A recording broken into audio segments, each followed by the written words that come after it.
Voici encore une fois la page qui vous permettra d'annoncer la passation d'une commande. Le but ici est de remplir le tableau, donc le tableau à gauche, avec les produits et quantités qui ont été ou vont être commandés par l'utilisateur, ce qui va par la suite euh, euh, être ce qui va par la suite récapituler cette liste dans un courrier qui sera envoyé à toute personne concernée afin de ne pas commander en double les mêmes éléments et quantités. On peut déjà commencer à mettre notre nom, donc pour moi c'est Omar El Azouz, et la date de la passation de commande en particulier. Je peux mettre la date d'aujourd'hui. Euh, voilà, donc ça c'est la première étape. Afin d'enregistrer un produit dans la liste des éléments, donc afin d'enregistrer un produit dans ce tableau-ci, on utilise les tables d'ajout manuel et par scan qui se trouvent ici à droite. L'ajout peut se faire manuellement ou bien en scannant le code du produit à ajouter, mais dans cette capsule, je vous montrerai comment le faire manuellement. Donc on voit bien que la liste contient déjà quelques produits. Ceux-ci sont probablement là depuis la dernière commande. Donc on commence par appuyer sur le bouton Tout effacer pour vider le tableau. Ensuite, connaissant le code ou le nom du produit à ajouter dans une commande, il faudra aller le chercher dans la liste déroulante qui se trouve juste ici, dans la table d'ajout manuel. Donc disons que je souhaite commander un robinet à haute pression. Si je connais déjà son code, donc son code normalement c'est 100 100, non, c'est 10 1000007. Donc vous voyez, il apparaît directement, robinet haute pression, je peux juste appuyer dessus et ça se remplit automatiquement. Mais disons que je ne connais pas ce code par cœur et je n'ai pas le temps d'aller le chercher sur GRM ou peu importe. Donc ce que je peux faire aussi, c'est directement taper le nom ou bien commencer à taper le nom et je le trouve encore une fois dans la liste déroulante. J'appuie dessus et il s'affiche. Étant donné bien sûr que je connaisse bien le bon nom du produit qui est utilisé par ce fichier-ci. Euh, donc voilà. Après avoir après avoir rempli le nom du produit et le numéro qui s'ajoute de façon automatique, je rajoute la quantité que je veux commander en même temps. Disons donc ici que je veux une quantité de 3 robinets. Et enfin, il faut indiquer la salle euh, dans laquelle la salle de réserve dans laquelle ce produit a besoin de réapprovisionnement.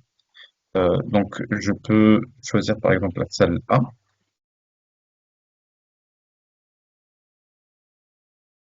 Et voilà, une fois que cette table est remplie, on appuie sur le bouton Ajouter produit à la commande et celui-ci s'affichera dans les listes à gauche, comme vous le voyez. Je vais donc ajouter encore un peu plus de produits euh, dans l'intérêt de montrer encore une fois comment ça marche et pour avoir plus d'exemples. Donc, par exemple, si je veux une tige éponge et que je connais le numéro, je peux directement taper le numéro, ça s'affiche. Disons que j'ai besoin d'une quantité de 6 éponges, de 6 tiges, pardon, et que j'en ai besoin dans la salle B.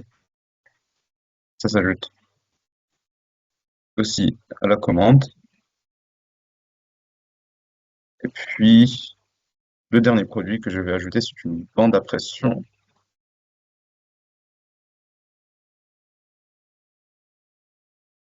Donc, j'en ai besoin 3, que j'en aurai besoin dans la salle B aussi.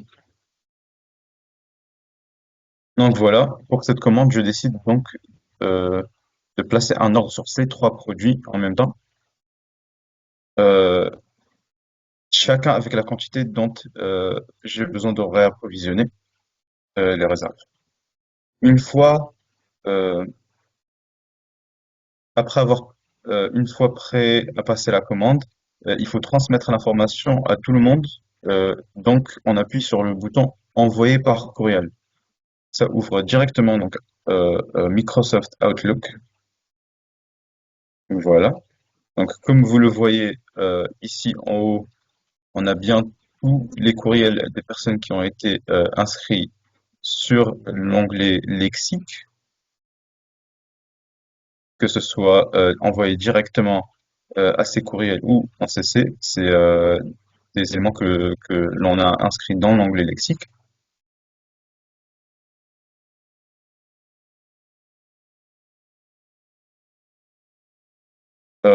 Donc, comme vous le voyez, le courriel est déjà rédigé. Il contient les produits qui composent la commande et aussi une pièce jointe.